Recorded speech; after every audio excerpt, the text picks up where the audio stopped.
नाज़रीन आदाब, मैं हूं खालिद शहबाज। आप देख रहे हैं गवाह न्यूज़। ये खबर बड़े अफसोस के साथ सुनी जाएगी कि हैदराबाद के अजीम फ़ुटबॉल ओलंपियन जनाब सैयद शाहिद हकीम का इतवार 22 अगस्त को गुलबर्गा के एक अस्पताल में इंतकाल हो गया और तदफीन 22 अगस्त की शब आबाई कब्रिस्तान नूर खां बाज़ार में अमल में आई।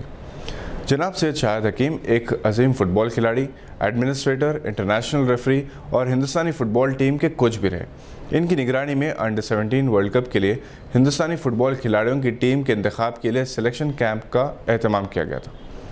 जनाब सैयद शाहिद हकीम 82 बरस की उम्र तक भी मुकम्मिल चाक़ो चौबंद थे। इन्होंने 71 साल की उम्र तक भी फ़ुटबॉल खेली। वो NIS पटियाला के डायरेक्टर भी रहे। इसके अलावा जामिया मिलिया इस्लामिया दिल्ली, सुल्तान एजुकेशन सोसाइटी और कई मशहूर तालीमी इदारों से वाबस्ता रहे। वो हैदराबाद में फ़ुटबॉल की वापसी के लिए कोशां थे। जनाब शाहिद हकीम अजीम खिलाड़ी और कोच जनाब रहीम साहब के फ़र्जंद थे। रहीम साहब की निगरानी में हिंदुस्तानी टीम में ओलंपिक्स, वर्ल्ड चैम्पियनशिप और एशियन चैम्पियनशिप में हिस्सा लिया था। शाहिद हकीम ने 1960 के ओलंपिक्स में हिस्सा लिया था। वो एक बेहतरीन कलमकार और मुखर्रिर थे।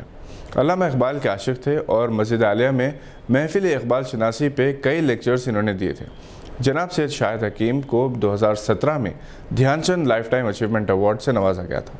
वो गवाह के एडिटोरियल बोर्ड में भी शामिल थे। स्पोर्ट्स हलकों में जनाब शाहिद हकीम के इंतकाल पर रंजो गम की लहर दौड़ गई। हिंदुस्तानी फ़ुटबॉल टीम के साबिक़ कप्तान, कोच और इंटरनेशनल खिलाड़ी जनाब शब्बीर अली ने जनाब शाहिद हकीम के इंतकाल को स्पोर्ट्स की दुनिया के लिए नुकसान अजीम करार दिया और कहा कि जनाब शाहिद हकीम जितने अच्छे खिलाड़ी, कोच, एडमिनिस्ट्रेटर थे, इतने ही अच्छे इंसान भी थे।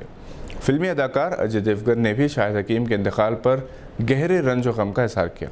अजय देवगन शाहिद हकीम के वालिद रहीम साहब की ज़िंदगी पर बनाई जाने वाली फिल्म में रहीम साहब का रोल अदा कर रहे हैं।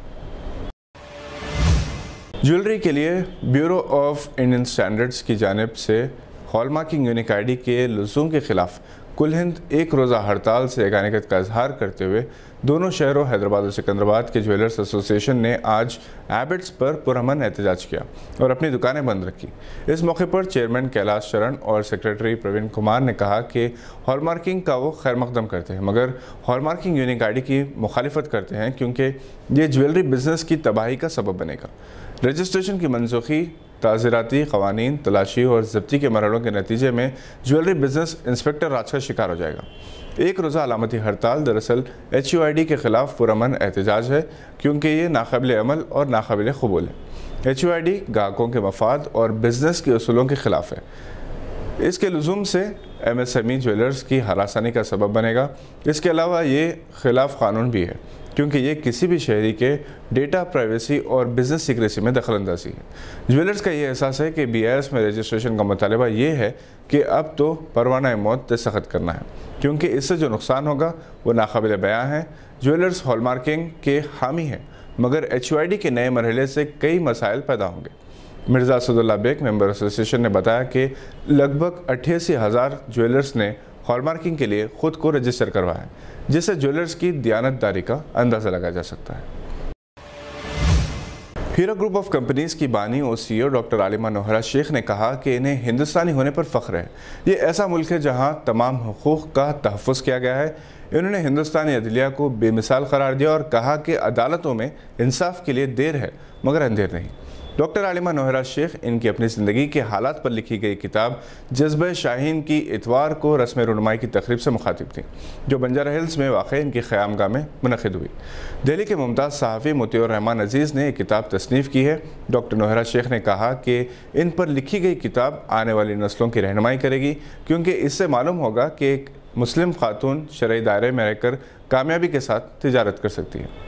हालात नासाज़गार हों तो मायूस होने के बजाय इसे रज़ाए इलाही समझकर हिम्मत और उम्मीद का दामन नहीं छोड़ना चाहिए।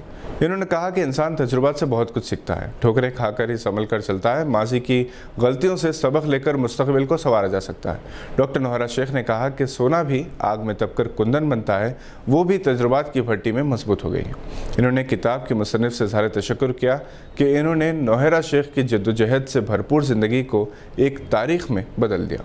हीरा ग्रुप की बानी ने कहा कि मुश्किल तरीन हालात में इनकी वालदा मोहतरमा इनके लिए सरचश्मे फैज़ान रही। इन्होंने ख़वातीन को हिम्मत के साथ अपने अपने मुतालिका शोबे में मेहनत के साथ आगे बढ़ने की तलक़ीन की और कहा कि अगर इरादे मजबूत हों तो कठिन रास्तों के बावजूद मंजिल तक पहुंचा जा सकता है। ये थी आज की चंद अहम खबरों पर नज़र। अगर आपने हमारे चैनल को सब्सक्राइब नहीं किया तो उसे लाइक और सब्सक्राइब ज़रूर करें। हम फिर हाजिर होंगे ऐसी ही कुछ खबरें लेकर। देखते रहिए गवाह।